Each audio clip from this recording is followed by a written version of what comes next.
Hello. In this clip from our Justia webinar, Ask Our Experts SEO Basics to Start Your Year Off Right, members of our Justia team will get your SEO questions answered.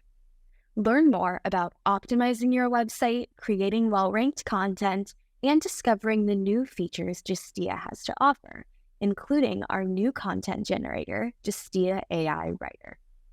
If you want to see more Justia videos on law practice and legal marketing, be sure to subscribe to our channel.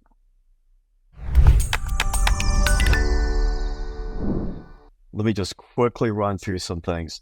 A little bit repetitive from every other webinar we've ever done on SEO, but it doesn't hurt to hear it one more time.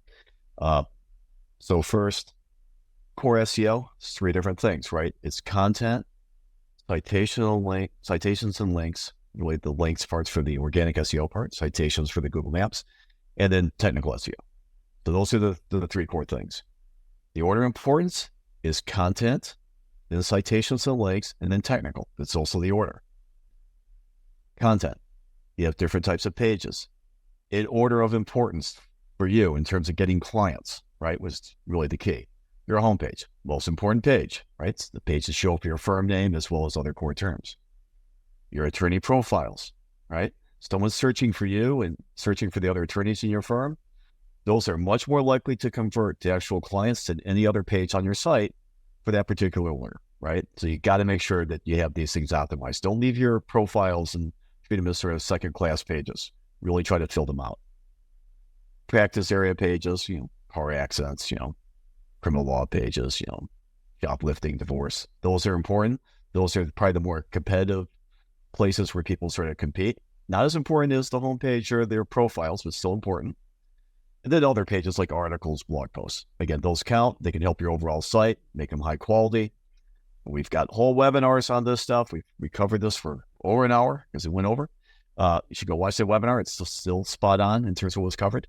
But these other pages need to be high quality, and you don't want to load up your site with a bunch of low quality pages because it could technically take down your whole site in terms of your rankings. Make sure everything's good and solid, high quality on your website. All right, citations and links. All right, we had two webinars on this. All right, we had one webinar around the basics of links and sort of the basic stuff you need to do, and then a whole separate webinar on how to research your competitors to get different ideas for links. So first, just table stakes, being able to show up and play the game. You've got to get yourself into lawyer directories. All right, lawyer and law firm directories. So Justia, Abo, FindLaw, both for organic SEO when they provide links, but also for citation matching for Google Maps. All right, so we have a list of them. Attorney Sync has a list, Mockingbird has links list. A lot of people have lists of these, right? So go take a look at some of the lists of these directories. You should be in all of them. If you have attorneys, all your attorneys should be in these directories. These are free ones. You can get in there for free. Most of the time, you can get a link back to your website. It's helpful. Even if the link says no follow, it's probably still going to be of value to you, right? Google looks at some of these links as long as people aren't charging for them as being high value. Most of you guys are, hopefully everybody here is already in the Justia Lawyer directory. And, no one more than me would like to say that's enough, but it's not. If you're concerned about SEO for your website, we're one directory. We're a really good one, right? We get you, different places as well, but you got to get into all these directories. Go find our list, go find one of the other lists and start claiming your profiles for your law firm and all the attorneys in your firm. The second thing that sort of the table stakes for the links and citations is you need to get into these business directories. The easiest, fastest way to do that is sign up for a service like Yext or WhiteSpark or Bright Local or Moz. There's a bunch of these as well, but probably Yext or WhiteSpark, they'll put you in hundreds and hundreds of directories, right? Fill it out once, you're pretty much there. You can do modifications for some of these if you want to control your namespace. But for the core link value and the core citation value, you really just want to get it to match up with what you're on your Google business profile. So these are key things. Again, lawyer directories, business directories, that's the minimum base level that you need to do. The minimum, right? This is not talking about, I'm going to go research these other links. You've got to do this part. And I would say that among lawyers and law firms, somewhere 15 to 20% actually do this, right? Most firms do not do this, right? They're not They're not following up on this. No, even though we've discussed it, lots of people discuss this, right? You go watch the the lunch hour marketing show that's on YouTube. They talk about this as well. You got to sort of be on top of this stuff. This is the minimum that you need to do. Finally, technical SEO. This should really be your provider. Should be on top of this stuff. But the core stuff for technical SEO is your core web vitals and how Google sees real users using your website. All right. So you can go look at the PageSpeed Insights tool they have, but focus on the core web vitals. That's what matters. That's real users. There are ways people trick this tool, right? There's easy ways. They use WP Rocket and they don't load any of the scripts when the tool's getting tested. That's all right. Great. You got a high score. Meaningless, right? It's it's like being Volkswagen and cheating the EPA folks on your emission standards. That's whatever. It's not really helpful. Look at core web vitals. That's reality, real users. You can look at here, and you should go into Google Search Console and look at it in Google Search Console, where you can see all your pages at once. All right, very basic stuff. And then just 2 resources to get you guys going. And I've brought these up before, but for completeness, let's just focus on the main 2. Search engine land. Go look at search engine land. This is, if there's one site that you need to track in terms of Google and everything else going with search, it's search engine land, right? Danny Sullivan started it. He's Google's search liaison now, but it's, regardless of that, still the best site and summarizes stuff well from all the different sites, and it doesn't go in crazy conspiracy areas. And then SEMRush. Again, there's SEMRush, there's Ahrefs, Moz, there's a bunch of tools out there. This one's the best. So if you wanted to use this to sort of get an idea of backlinks, especially of your competitors' backlinks, right? That's the real value of this tool. For your own stuff, you should use Google Search Console, right? Which we just show for technical SEO, but that also gives you the backlinks as Google sees it. But if you're trying to check out competitors and trying to find opportunities or trying to get an idea of what might be going on if you're not beating out a competitor, use SEMRush. It's very, very good. And so with that, for broad overview quickly, while you guys are putting questions together, I will turn it over to sort of do the questions. So let me turn off my screen. There we go. Okay. As I mentioned, if you have questions that you'd like to ask, please use that Q&A button at the control panel at the bottom of your screen. You can go ahead and type them in and submit them that way. Looks like we've already got a few. So we'll start with this first one. This person is asking about how to have a link building strategy and diversifying their backlink profile. Any advice you have on that? Okay, let me jump into that one. As Tim just mentioned, obviously you need to get backlinks. All lawyers need to get backlinks. And the best way to do it is first the directories. Like Tim said, there's a bunch of directories out there that you need to get your listing on. Not just you, but all the attorneys at your firm. You sometimes get a link back to your website, even to your social profiles. You need to build those out, and for all the attorneys at the firm, and that's the first thing that you need to do. All the directories. Then you can go into the local directories, or get a submission service like Yes, like Tim mentioned. That will give you also listings everywhere. Also in your Google business profile. All of that will always help, getting links to your site. But it's not just the directories, the links that you get there. It's your content. You need to have good quality content on your website that will build natural links through time. So make sure that you create good quality content for all the practice areas that you wanna rank on Google or you wanna get clients from. Use topics like, current awareness topics. You can write about injury law. You can write in a sports injury. You can write about criminal issues on the sports. You can also use the crypto world. There's a lot of issues going on the business side for crypto law. Things like legislation for marijuana, drugs. Some states it's legal now, so you can write about that. And depending on your practice area, you can also build content around, maybe a child safety center, or birth injury center. Kids are always getting injured. And it's a way where you can build information around one of your practice areas that other websites might find interesting, and then they will link back to you in a natural way. you don't have to pay for links. Paying for links goes against Google guidelines. So do all the free things that will get you links to your site. We have, as Tim mentioned, we have videos in our YouTube channel. We have webinars on link building. So go in, watch those ones. Another way to build links is looking at your competitors. Your competitors most certainly will be looking for links. And as Tim said, you can use a tool like SEMRush. We have a webinar where we show you how to, use SEMRush and analyze your competitors' links. And that way, again, you can look what they have. If they are of value to you, then you can get them. Maybe a link from the ABA is a good link to get to, I don't know, maybe a child center that you have.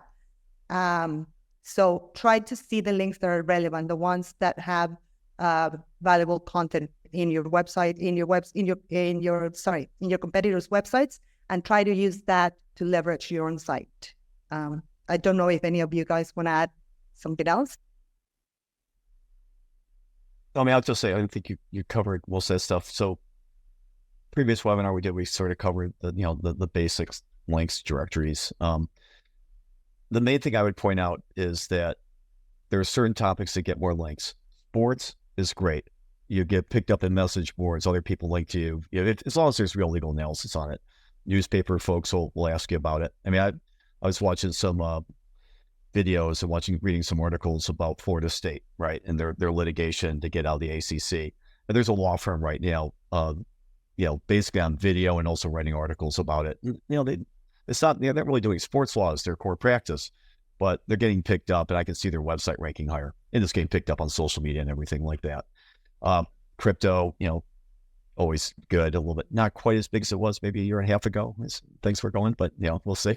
And then marijuana laws, those types of businesses is big because it's changing.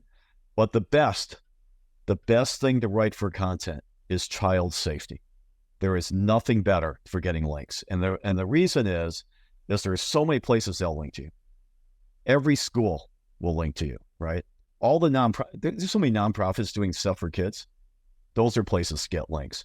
And if you need to pick a niche among child safety, because you could do injury stuff, you could do criminal, kids and drug stuff. But if you need a niche, pick online child safety. That's the niche. That you don't have to write everything necessary. Just go to the different platforms. What's Instagram and Facebook doing to protect kids? What's TikTok doing? Maybe not as much as they should, but you can write articles about it, sort of walk through what the different laws are. And those types of centers are the things that get linked up. And you might need to submit them out to different places, but just do the work. But if you make a solid center with really good information, people want to link to those types of resources. So sports always good because sports is always going on. Crypto, maybe not quite as much as it was. Marijuana business is always good. This just keeps going. But child safety, the best. And we've seen clients do it and it works. So just, and online child safety if you need a niche of it. Now, eventually you'll all do it and then you guys will have to compete with each other. But right now it seems still relatively wide open. So that'd be my number one recommendation for building links organically. Awesome. Yeah. And in that same kind of vein, I know you guys touched on, using SEMRush and how that can give you some additional insight. We have a question that's, how do I know what backlinks found on SEMRush are good or bad? How can you distinguish that? I can just comment on that. So SEMRush, when you go and analyze, any website's backlink profile using SEMRush, you will get sort of an initial score, right? That they give you, I think, something like domain authority. I mean, all of these tools come up with different sort of scores or metrics, of their own. To be honest, it's not something that Google has, but there's some logic behind it. So sometimes you will find the ones with the higher domain authority or the higher score normally are more relevant sort of websites or just more prominent websites on the web. But you do need to also look into the actual link, right? So you find this one directory, this one place that's linking to this law firm website. Go to the page, right? Check if it looks, reputable, right? If it looks fine, if the source is credible.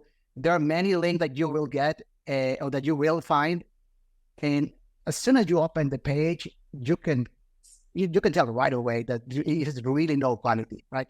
It may be inundated with keywords, throughout the page. So again, using the tools are fine. It just gives you sort of a list of things to assess, but do check them out. Get into the pages, see if the information they are providing to their users is good, right? Is relevant to them. That's how I would say you could tell what could be worth it or not. Yeah. You guys have anything else? Yeah. Let me sort of jump in as well. So I look at SEMRush stuff, and they do have the domain authority, and for the most part, that's pretty good. But I sort of divide it into the three groups when I look at links on SEMRush. One is sort of social media platforms, right? YouTube, right? Facebook, LinkedIn, they always have very high domain authorities because they have lots of links coming into them, but the links from them aren't necessarily worth as much. It might be, if you get something from Mr. Beast's, comment or something, or as a sort of description in one of his YouTube videos or something, that might be worth something. But there's a lot of stuff on YouTube, and anyone can make a YouTube video and throw some links in there. It's not going to get quite the same value, even though the domain score is still very high in SEMrush. So I treat the social media stuff over here a little bit. Second one is the stuff with really low domain scores, and that's just like Crapsville, right? There's all these sites, just random. And I don't know how SEMrush even finds it. I'm not even sure Google indexes half this stuff, right? They somehow started indexing it. It's just horrible. You go there, it's like what Gus said. You look at it and go, it's not even sentences that make sense. It's just gibberish. All right, so there's that part.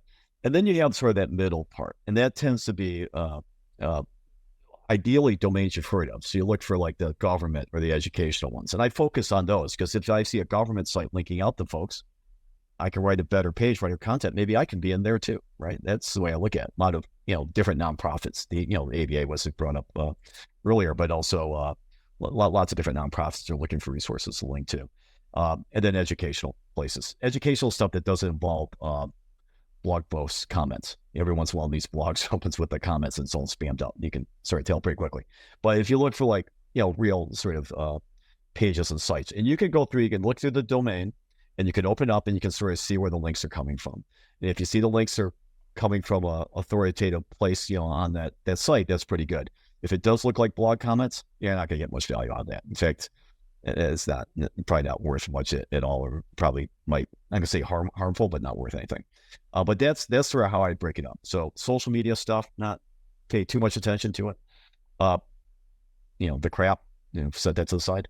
It's this middle area, and I would really, like Gus said, dig in there, take a look both at the domains and look at the individual pages where they're linked at, and then set blog post comments to the side because they're not what you want on that.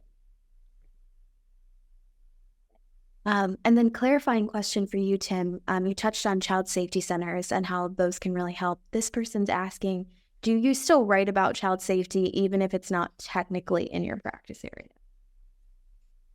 I would, just because I think it's a way to get links, and I think everyone's interested in it. So, certainly it's easy to tie into injury and criminal, right? That's pretty easy.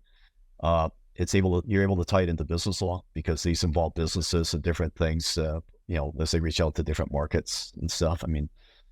Wasn't Facebook going to make a separate one for kids under 13, which they sort of gave up on, but they try to deal with the laws.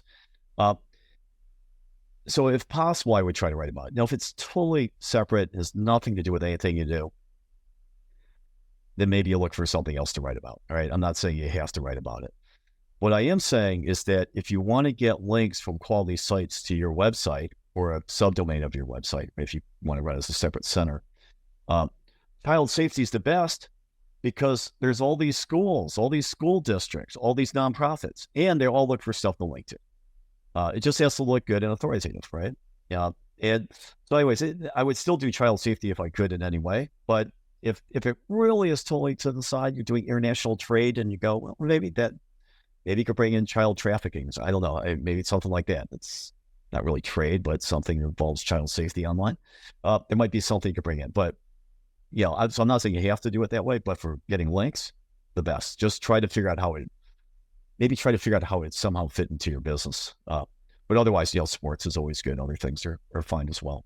Just not quite as easy to get links to it as it is for getting stuff for helping kids. Got it. Yeah, and we have another question about that. What do you think about the topic of smartphones and kids? Like, would that fall into child safety at all? Yeah, that would be the same thing. So smartphones is basically social media, right? For the most part. And, predators and everything else that happens by way of DMs and things like that. Okay, now we have quite a few questions that are blog post related, so we'll go ahead and start off with those. The first one is, how important is it to post blog articles on a regular basis? Let me talk about this a little bit. So blog posts are definitely important to keep your website updated, up to date. They also help with your internal content strategy, and you can use them to refer to your main practice pages. You can use them as current awareness topics, where you write a post and link back to your website, to your internal pages on your website. So I would say that at least you should try to post maybe once a week, just to get your website updated with blog content on the ongoing basis. Obviously, it has to be good quality content. You can't just put out a post with 300 words expected to help your site, and it has to be informational. So if you can only write one good blog post a month, then do it once a month. If you can't write good blog posts every week, don't just try to beat quantity over quality just to put out content out there. So yes, I said you try to post at least, maybe once a week be a good number, but only if you have good quality content or any interesting topic is coming out. Sometimes there are news that come out that day, and that day you want to write a post about it because it's related, maybe to a famous artist or maybe a sportsman, and they got into trouble or go to jail. You want to write a blog post about it and link back to your website, to the practice area that relates to it. That's the way to do it. So it's not a thing just about quantity, but quality of your blog posts. And let me follow up with that as what I was saying as well. So I break it. Again, I break it in like 3 different parts. Like Anna was saying, it's got to be high quality, no matter what. But the first one is, how much do you need to blog to stay in these outside blog directories if you're in a blog directory, right? Because some of these guys, they're going to remove you if you don't blog at all, right? So they have a rule. Like we I don't know if the ABA is keeping their stuff totally up to date, but we used to run the back end of the ABA Journal's blog directory, and they had certain rules. Stop blogging, you're going to be removed. You're kicked out. For that, once a month.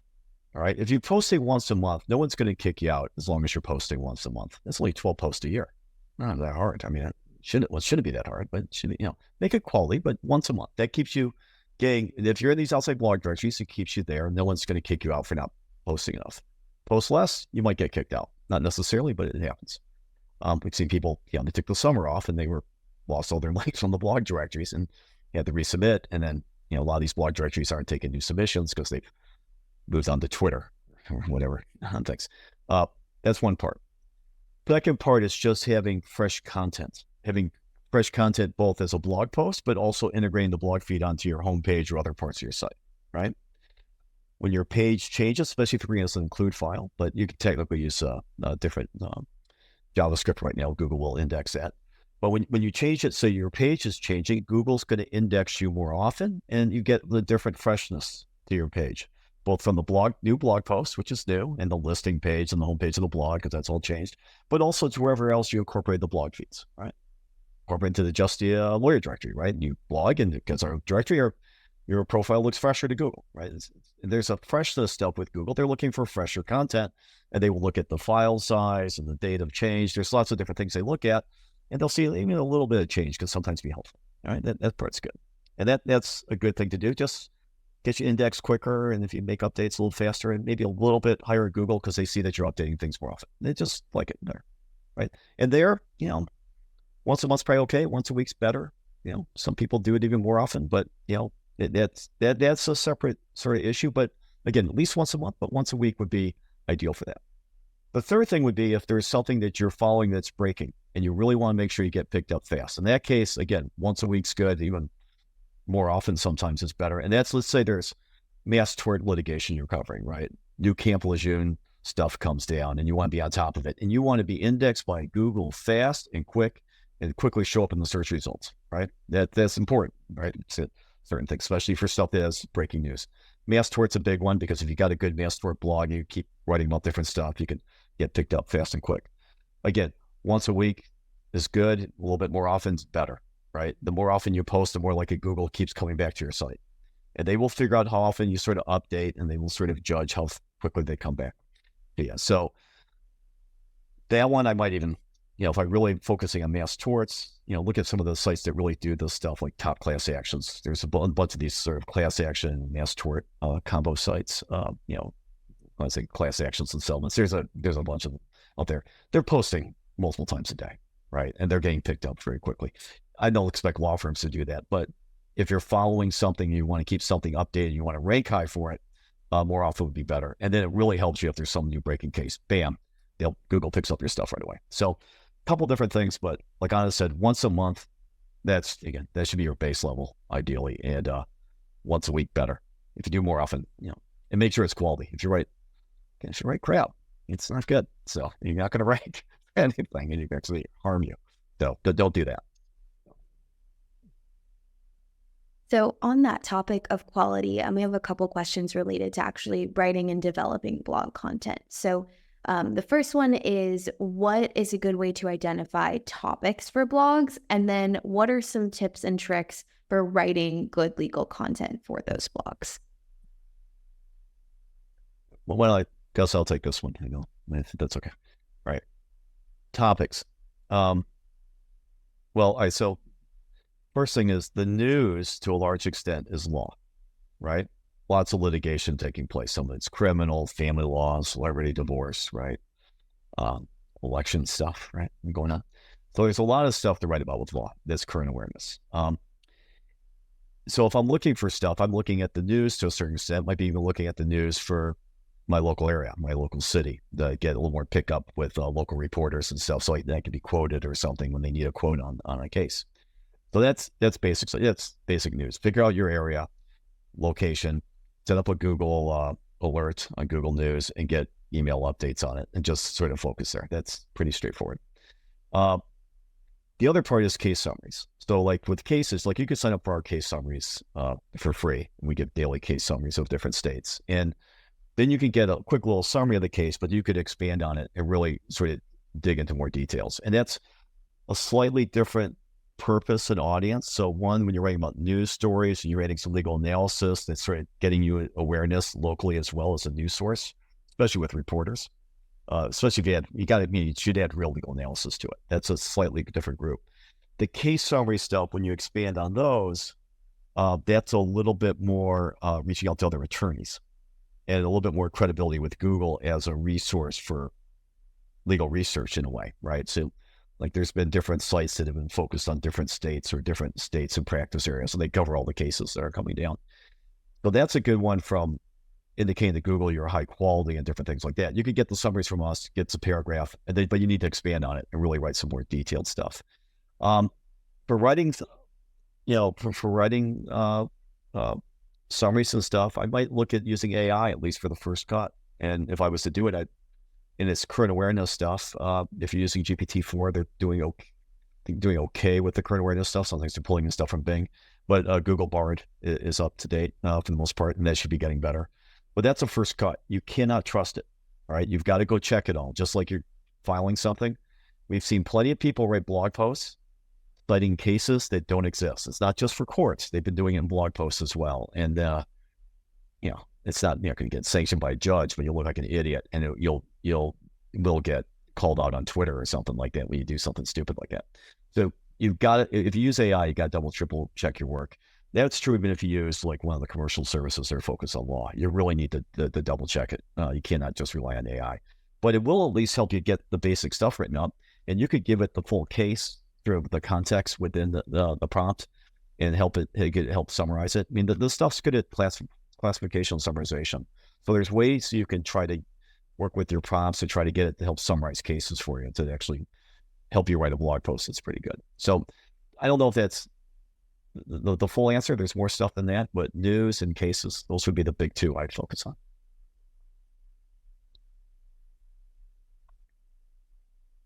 Awesome. Okay, now switching gears a little bit, talking about algorithms for search engines. This person's asking, are there any anticipated major search engine algorithm updates in the upcoming year that may impact how legal content is ranked? I can take that one. I mean, Google's always making changes to its algorithm. And I think in the past, they have said they do more than 500 changes in a year. I mean, they don't announce all of them, but they're always making some tweaks and improvements.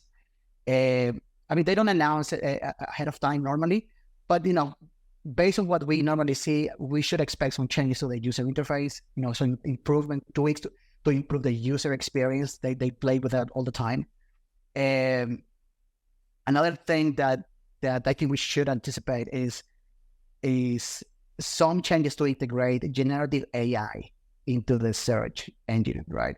We know they have been playing with like the search generative experience feature that they released last year. Again, right now it's just a test, but that means that Google is looking for ways to integrate that into the search engine. So I think we should expect that change or some of it, right, to happen in 2024. And I do not anticipate that particular change to have a major impact for the legal space. Just given, I guess, the importance of this type of information, right? So I would not anticipate major changes on that area. So yeah, I'll follow again with Gus. Sorry, I'm going to jump in. Yeah. The issue with law is that it's your money or life type subject matter with Google, right? It's got to be correct. And if there's one thing we know about AI, is it just makes stuff up, right? And that's so true, especially with these general consumer ones like Bard and OpenAI's GPT. I mean, it's not good. So I think Google's a little hesitant just to pull in stuff just using their AI for law in particular, in finance and health. I think there's, in a way, the changes aren't going to be as big for law as it might be for other areas on Google, just because of this hesitancy to have to take responsibility for summarizing something and being wrong, or using old data, or using some, site that's been, it's sort of putting out conspiracy theories, whether it's court filings or not court filings. So I think there's issues there with law that actually, from your all standpoint as lawyers and law firms, makes it less risky in terms of how you look at the change, in terms of how things happen. So that's just my overall take. The second thing, which we've mentioned this in other webinars, Google's not releasing out not adding generative AI, not OpenAI, and adding generative AI into their search result pages in a way that's going to cost them money. I mean, that's not, don't expect, oh yeah, we're going to do this because it's more usage. And by the way, our revenue went down 25%. That's not going to happen. I mean, but the thing is about Google is they don't make money on every search, right? So they can put all the searches that they don't make any money on, right? Yeah. But the ones that they do make money on, let's say lawyer searches, right? They make a lot of money off lawyers, right? The local services ads, right? And the cost per click stuff. They're not going to get in the way of their money making as much, right? So you might not even see something expanded out when someone's searching for, I don't know, a Detroit criminal lawyer, right? It's just going to be, oh, if you want a summary of Detroit criminal law, you click this link. Or they might not have it at all, right? That's, as we saw with some of the stuff involving insurance and things when sort of talking about other examples. So they don't just because Google does it, and they might say, oh, we put it on 98% of our search results. Yeah, the 98% that don't make any money. But law and lawyers, especially the searches for lawyers, make them money. And I don't expect a lot of interference with it because they don't want to distract from people clicking on their ads. So that's just something to note on that part as well. But it will be a change, a big change. And a useful tool for tracking, your website performance as maybe algorithms roll out is Google Analytics. So we have a question here about which metrics should I focus on in Google Analytics to measure the success of my online presence as things change?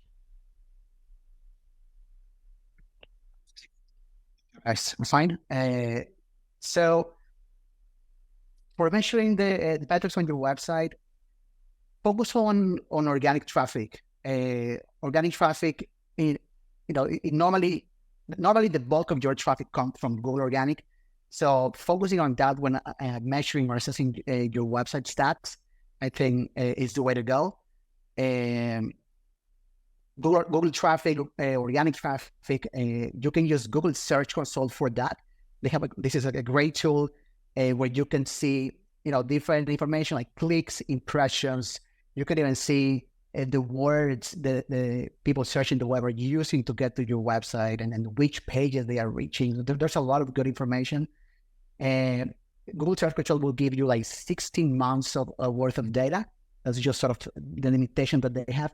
But it's not really enough to sort of assess your site or changes that are happening. Or maybe you added this new section to your site and you want to see if it has generated some new searches, I guess, over the last month or so.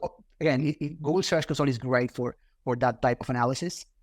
And you also have Google Analytics, right? So Google Analytics can help you for like longer term data. You may have like years worth of data, and it's great to see the trend over time.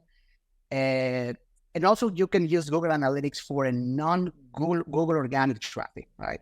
So you wanna see how you are the type of traffic you are getting from a specific campaign that you are running, or maybe you are paying this particular directory for placement or things of that nature. You can use Google Analytics to see that type of traffic, like the referral traffic or coming from social media. So again, there's a lot of things that you can use Google Analytics for. And in terms of specific metrics, unique visitors, sessions, those are good metrics to use. Make sure that your website is set up so that it's tracking events within Google Analytics, especially like action that your prospective clients are taking, right? So they are sending you a contact form, right? They are clicking on a number, on a phone number to give you a call. So all of those interactions, you want to make sure you are tracking within Google Analytics, and so that you understand like which pages may be generating sort of the call to, or again, get those metrics. And another thing is, so there are a lot of metrics when it comes to Google Analytics, and not all of them are sort of as relevant for law firm websites.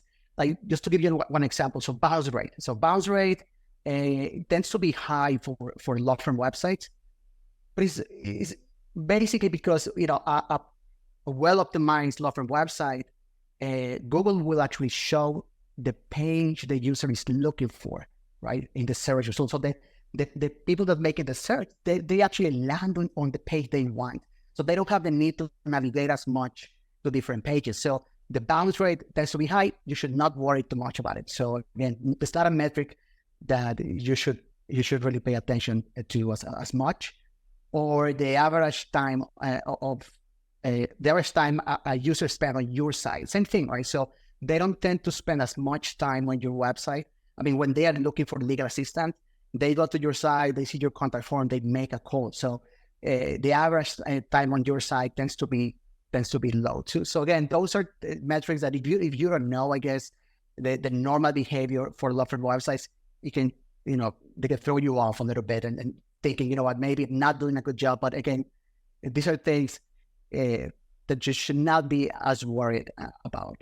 So those are sort of the things that come to mind. I don't know if you and our team have anything else on that.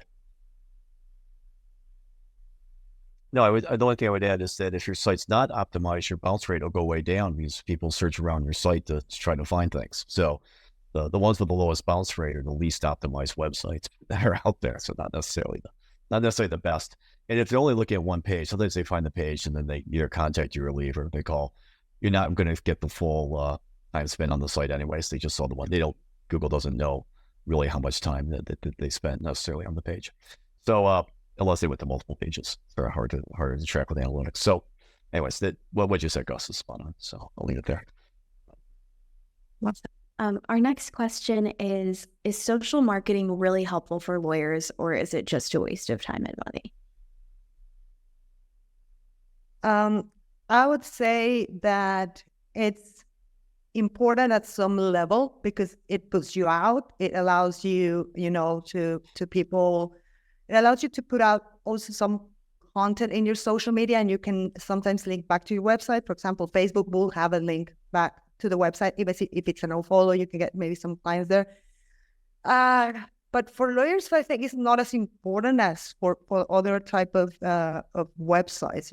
If you have your Facebook page, your Twitter page, and you have the profiles on different directories, that can be sort of good enough. You don't have to be, and even if you have, for example, a blog, and you have that maybe linked to your Facebook page or your Twitter page, and you're putting out, content that it relates, or you sort of get a post about it on social media, it helps in a way. I wouldn't say with SEO. I don't think it's a big play for SEO. It could be a play, for just to keep you up to date in the current sort of website marketing whole sort of strategy. But there are a lot more things that you should be doing before worrying about, social media. It's more important to have your website top notch than to have a brilliant Facebook page that might not, give you that traffic or that client base that you wanna get. And let me add on to that. So I agree with that.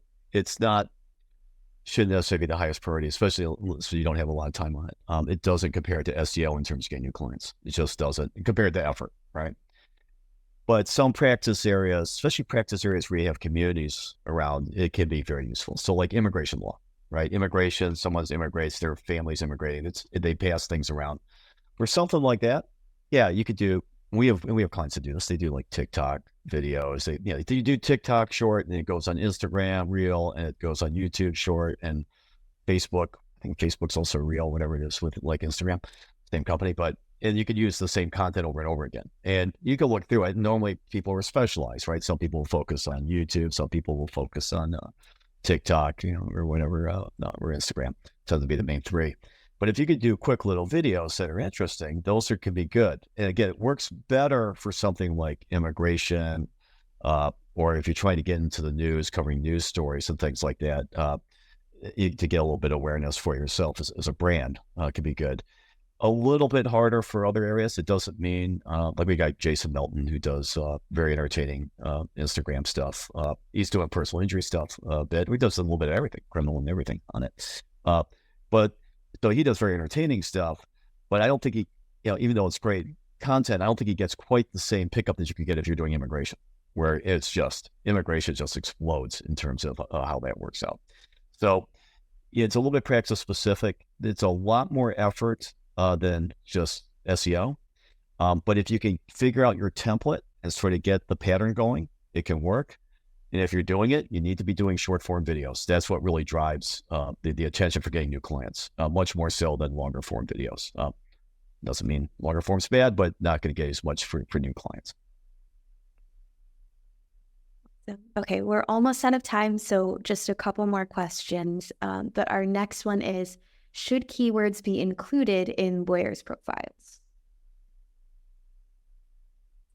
I'll take this one really quick because this is a simple one. You can add keywords if you want. That's not a problem. You can certainly talk about your practice. But your lawyer profile, the number one keyword, it should be your name. All right? This is about getting your name in there, or your name with the word lawyer in there, or your name with the lawyer in the city in there. So you got to compare your name to other people's names. So you have an overlap in terms of that. If you have like a competitor has the same name, you might want to add some more practice terms in there. But don't spend a lot of time with all the other keywords. You can do a practice area page for that stuff, right? Different things. Make sure you're focused on you, right? And so you rank for that, because these are your best outside your homepage for your firm. This is your best converting page. So really make sure your content's good about describing yourself and things like that. Describe what you do, right? If you're doing, like in this guy, I think like estate planning, I think I recognize the name. It's different things like that. That part can work out well.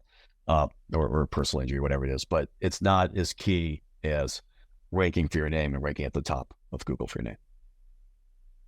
And I think too, beyond that, the name, you also, again, it's a credibility builder too, right? So you, again, they search your name, they get to the page, so make sure you impress them, right? Make sure that when they read your profile, they say, yeah, this is the firm, this is the journey I need on my team. So again, I think that much more important than any other, yes, any other keyword, I guess. So I want to throw one other thing out there about that, because it sort of ties in, and that is that's the profile on your website.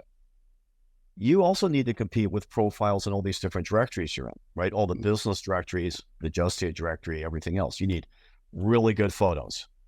You need to fully fill them out. If you're just filling out directories just for links, that's fine. You get some link value from it.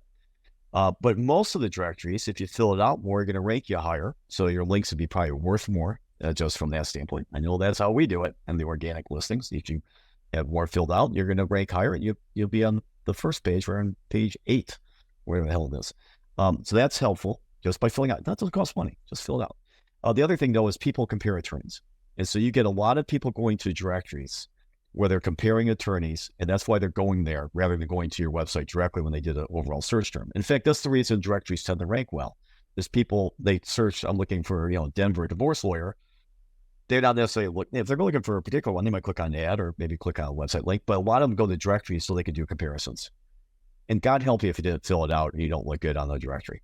So at least the directories that you see ranking well, Justia, probably Fine Law, Super Lawyer, some of the others like that, Avo, you really need to fill out your profile quite a bit and make sure it's good so that when people see it, you compete well with other folks there. Because those directories are purchase decision times or service hiring times in terms of how the value of the client that's there. And you want to make sure you look your best, right? Even if you buy a premium placement or something on one of these sites or a top spot on Fine Law, don't do that and think you're just going to get clients if your photo is horrible and you don't fill anything out. It's just, I can tell you, it doesn't work. You got to keep things filled out, and you really need to make it look good. So everywhere, your profile should be a big thing for you every place you are. Okay, our last question for today is related to mobile devices. So given the prevalence of mobile users, how can I ensure that my law firm website is effectively optimized for mobile devices? If you're just a client, you are optimized for mobile devices. But the way to check this is you can check core web vitals, and I am talking about core web vitals. When you do the test, there's a part at the top that says core web vitals assessment, pass, no pass. You just need to make sure that screen, that you pass that, and that is, that your website is optimized properly for mobiles. Make sure you have accelerated mobile pages. Why? Because, Google just gets to them, they display them quickly, and mobile is, as the question said, getting more and more important all the time. So make sure that your contact information, it's available, it's visible, that you have sticky headers, all of that into your mobile, your mobile design of the website. But basically, you need to make sure, that your website, I think the most important part will be that you have your AMP pages, that your website loads faster, that all the calls to actions, they come at the top of the website, that, don't waste people time of looking on a mobile to find things, because they will most likely get to the mobile, get to your site, see the click button, click to call or click to text, click to chat, and that's the way, they will get to your site. And that's something that probably you will need to discuss probably with your provider, because they are the ones creating your website, they are the ones that doing the technical side of your site. So make sure that you discuss with them that you have all these things in place so your website performs well on mobile. Yeah, I just say I like to have AMP pages because they're faster. They load with Google, right? As mentioned. And that sticky header, right? Don't make it hard for people to figure out how to contact you. You're on a phone. They're not reading the page. All right. They're just telling you. They're not, oh, well, this is how car accidents work. That's what I should do. I should take photos, go to the hospital. I mean, they're not reading that. They're tap to call, bam, let them make that there at the very top. Don't cover it up with some weird chat stuff either. Just make it it's there. You're optimized SEO. If they're researching, they'll probably do it at home on a desktop. But if they're on the phone, bam, make it easy for them to contact you. Do not allow your site to get in the way of that. Nothing else, realistically, a picture of yourself and a button to tap so they can make a phone call. That's 90% of mobile in terms of actual conversions, right? Make sure the photo's good, right? Beyond that part. But just do that. Do not. Well, I see the biggest issue with mobile stuff is people junk up the site. They have like 8,000 little buttons. They're trying to figure out which practice areas of the motorcycle. Just tap the call. Nice photo of the lawyer. That's people just, if they're on the phone, they're going to just call you. That's sort of the key thing. Thanks for watching. We hope you enjoyed this video. And if you did enjoy it, please hit the like button and subscribe to our channel for more videos on law practice and legal marketing. See you in our next clip.